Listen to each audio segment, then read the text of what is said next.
Aujourd'hui, on se retrouve pour l'interview de Alex, qui a participé au Cast Trophy 2022. Nous lui avons donc posé plusieurs questions sur le Cast Trophy, son aventure et ses projets. Alors, c'est parti.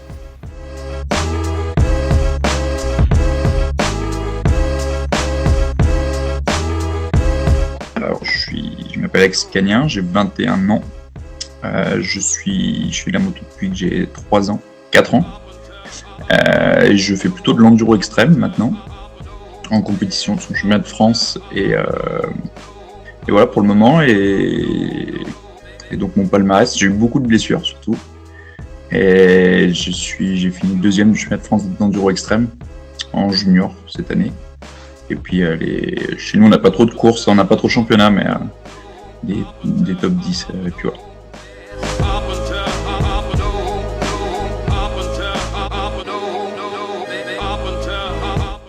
Celui qui m'a fait découvrir ça, c'est mon coéquipier Stéphane, qui lui, ça fait des années avec le Covid malheureusement qu'il n'a pas pu partir quand il le souhaitait. C'est lui qui m'en a parlé et c'est grâce à lui que j'y suis allé. Donc, je le remercie déjà beaucoup. Et on a adoré. Moi, le Maroc, j'étais déjà allé pour faire de la moto avec mes parents et des amis. Donc je savais que j'adorais ça. Et là, ce format-là de course tout tracé, c'était trop bien. On a adoré, que ce soit lui ou moi. D'ailleurs, du coup, on y retourne en mars parce que c'est vraiment top.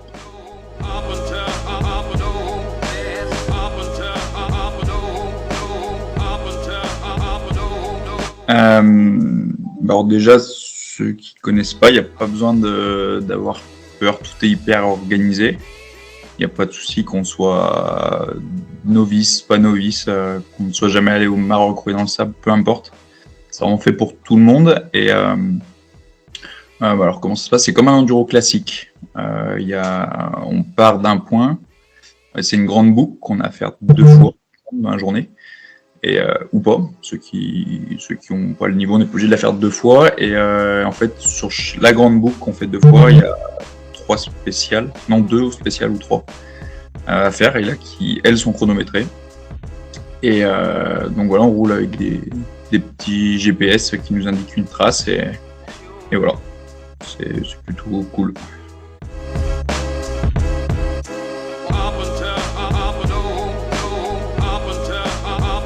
Le but, c'est qu'on est en duo, que le duo fasse les 2 tours chaque jour avec les spéciales chronométrées, où là il y a un classement au chronomètre. Celui qui met le moins de temps à faire les spéciales, il est premier du classement. Et après, le but, c'est que le duo fasse les 2 boucles tous les jours. Pour être cassé dans la plus grosse catégorie, je crois.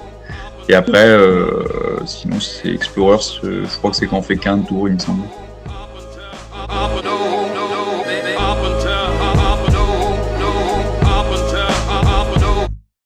Ouais, première fois que j'allais faire une course au Maroc.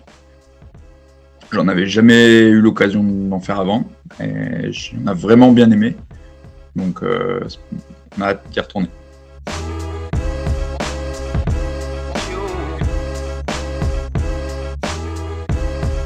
Déjà, j'y étais déjà allé rouler dans le sable au Maroc, donc je savais à peu près à quoi m'attendre. Faut prendre l'habitude. Ce qui est sûr, c'est que tout de suite, avec Stéphane, lui, qui était jamais allé, tout de suite, on se fait quand même très vite plaisir. Des paysages de fou, c'est incroyable. On en prend plein les yeux direct, et faut quand même s'économiser. C'est long, on fait quand même la boucle qu'on doit faire 2 fois, doit faire 130 à peu près en moyenne de kilomètres. Donc ça fait quand même presque 300 km dans la journée d'enduro. Faut quand même les faire, ça reste long. Donc voilà, faut savoir s'économiser tout en prenant du plaisir.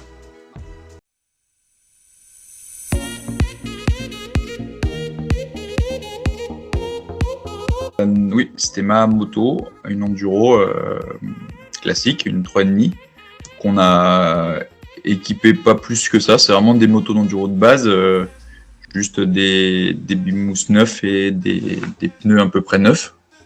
Et voilà, rien de plus. Ça, David nous avait briefé avant pour nous mettre au clair là-dessus.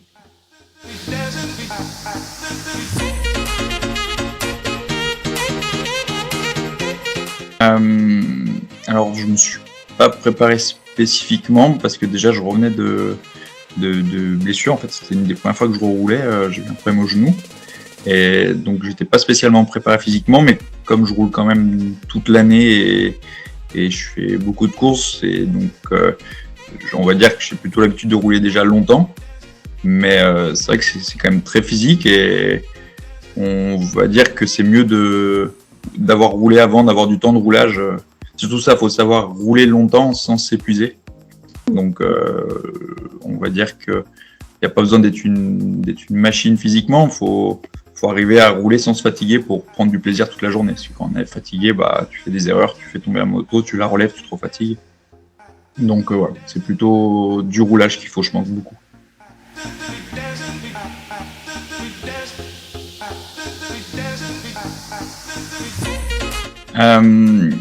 Pour moi, il y a deux choix. Ou quelqu'un du même niveau, où là, c'est-à-dire qu'en liaison, on roule à son rythme sans se préoccuper de l'autre, ou un bon copain. Comme moi, c'était le cas avec Stéphane, on n'a pas exactement le même niveau, mais comme on est bien copains et on s'entend bien, il n'y avait pas d'histoire de c'est lui qui, enfin, c'est où je l'attendais, j'en avais marre de l'attendre, ou l'inverse, on était super contents de rouler ensemble. Moi, ça m'a permis de l'aider et de le faire progresser, et lui, ça l'a que tiré par le haut.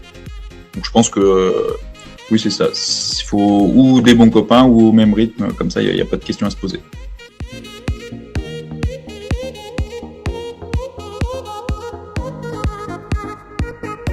Alors, pas vraiment une anecdote, mais Stéphane avait une théorie de pilotage. On va dire qu'à chaque fois qu'il prenait une pierre, comme on va quand même assez vite, il avait le guidon qui bougeait beaucoup, et sa théorie, c'est que c'était qu'à chaque fois, ça revenait, le guidon revenait toujours droit, donc il n'avait pas de questions à se poser. Il nous a fait rire toute la semaine avec cette théorie.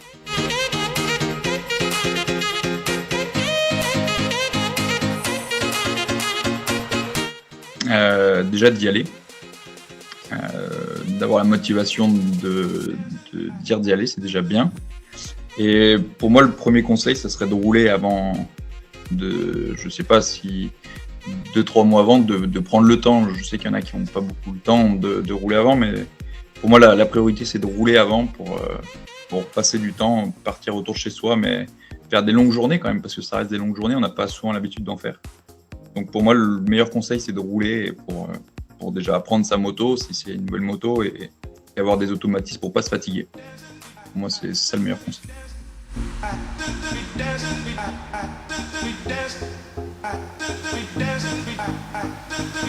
Oui, on a déjà un peu regardé. Cette année, je m'engage sur tout le championnat du monde d'enduro extrême en junior. Et puis ainsi que le championnat de France d'enduro extrême, et puis le cross-country, c'est de l'endurance en gros aussi en championnat de France. Et on a aussi, là avec Stéphane, on retourne au Castres Trophy au Maroc en mars, il me semble.